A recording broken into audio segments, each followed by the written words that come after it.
Tell me if you know this heavy, quiet exhaustion. You promise yourself that today is the day everything changes.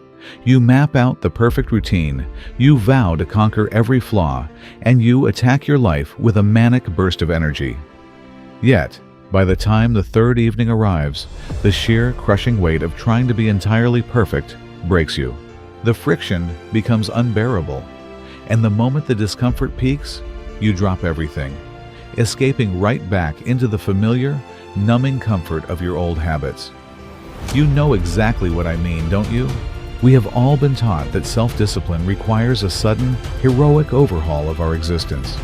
We believe that if we aren't suffering through massive, sweeping changes, we aren't making progress. But this is the exact lie that keeps us paralyzed. What if the reason you keep failing has absolutely nothing to do with a lack of willpower? What if your deep psychological resistance isn't a sign of weakness, but a natural reaction to carrying a burden you were never meant to lift all at once?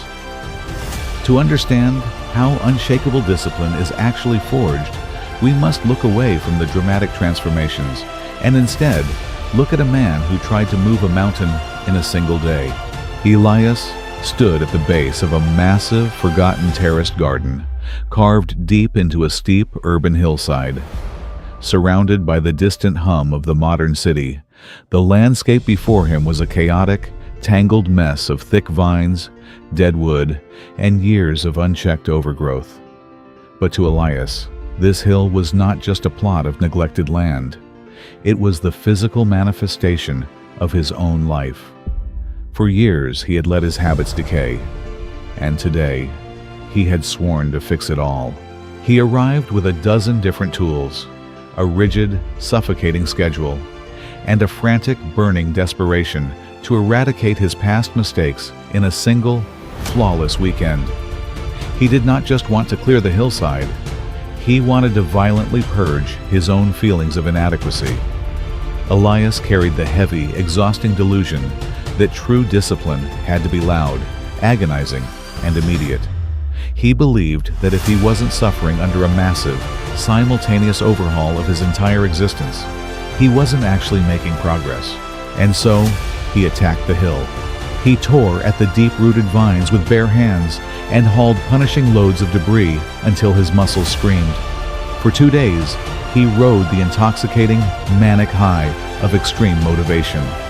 He starved himself of rest, ignored the sharp, burning friction in his joints, and pushed forward with sheer, brute willpower. He was trying to lift the entire mountain at once, convinced that his agony was the only valid proof of his transformation.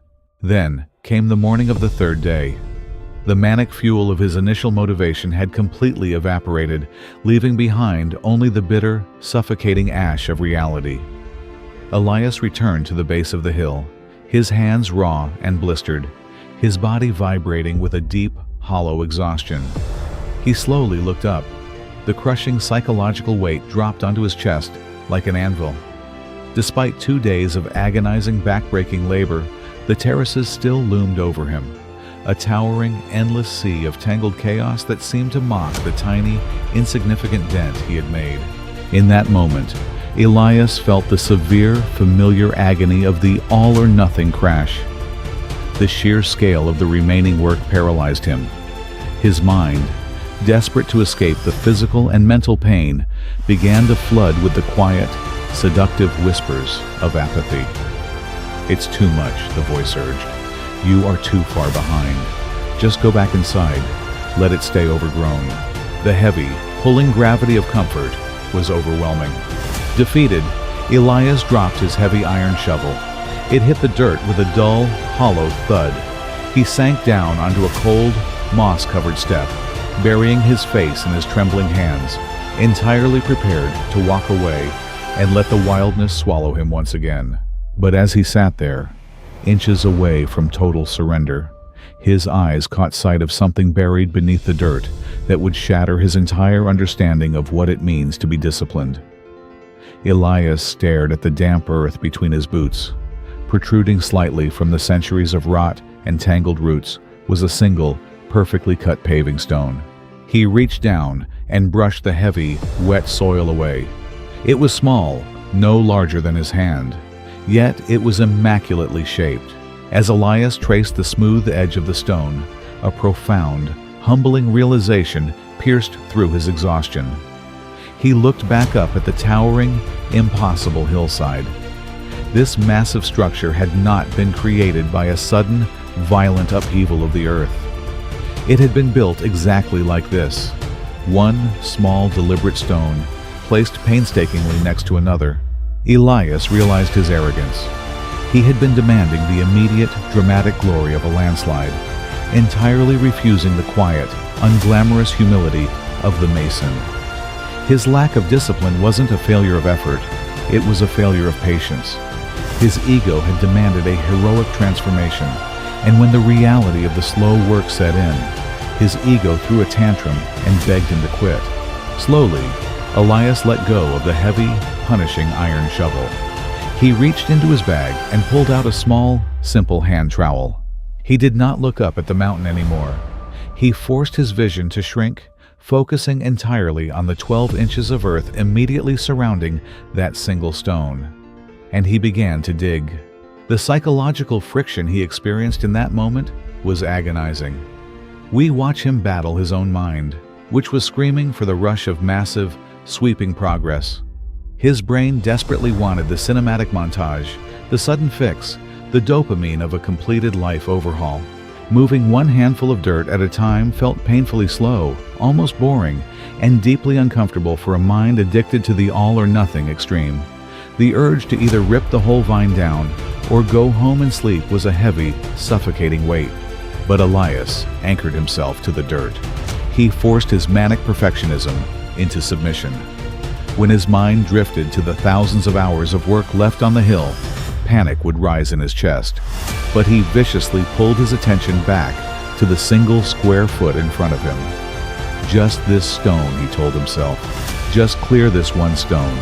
He worked through the afternoon, substituting frantic willpower for a steady, rhythmic, almost meditative endurance. His hands bled, but his mind grew devastatingly quiet. As the sun began to dip below the city skyline, casting long, golden shadows across the ruins, Elias poured a canteen of water over the patch of earth he had been working on. The mud washed away, revealing not a chaotic, overwhelming hillside, but a single, pristine, structurally perfect terrace step. It was a microscopic fraction of the garden, but it was flawless. It was permanent. In that quiet, spectacular moment of triumph, Elias sat back, his chest heaving. He hadn't conquered the mountain today, but he had conquered something far more difficult, the paralyzing need to have it all done at once. He had finally learned how to stay. But how do we take Elias's revelation out of the dirt and apply it to the crushing expectations of our own modern lives? Look at your own life right now. You are standing at the bottom of your own overgrown hillside. You are staring at the massive, tangled weight of the financial goals you haven't reached, the physical routines you haven't kept, and the ideal version of yourself you haven't yet become. And right now, your mind is screaming at you to fix all of it by tomorrow. You map out these brutal, punishing routines, waking up at 5 a.m., starving yourself of comfort, and demanding immediate perfection. But I am asking you to look at your hands. They are blistered, and you are exhausted. You map out these brutal, punishing routines, waking up at 5 a.m., starving yourself of comfort, and demanding immediate perfection. But I am asking you to look at your hands. They are blistered, and you are exhausted. True, unshakable discipline is not a manic sprint fueled by fleeting motivation. It is the quiet, deeply unglamorous humility of the 1% rule. It is the absolute willingness to ignore the terrifying scale of the mountain, and instead, force your attention onto laying a single, microscopic stone. It is the discipline to read just one single page of a book, even when your frantic mind demands you finish the entire chapter. It is the strength to drink one glass of water and take a 5-minute walk, even when your pride demands a grueling, agonizing workout. The friction you feel isn't the pain of the work itself. It is your mind's resistance to being patient, You must learn to endure the agonizing boredom of slow progress, fully trusting that if you lay just one perfect stone today and another tomorrow, you will eventually build a foundation that no amount of burnout can destroy. Do not let the obsession with the finished mountain rob you of the profound power of the single stone. Put down the heavy shovel. Shrink your vision. What is the one tiny piece of earth you can clear today? If you saw a reflection of your own quiet exhaustion in Elias' struggle today, subscribe to keep building your discipline with us, one steady stone at a time. Drop a comment below and tell me exactly which heavy, unrealistic burden of perfection you are finally choosing to leave in the dirt. I will read them. Do not quit on the quiet work.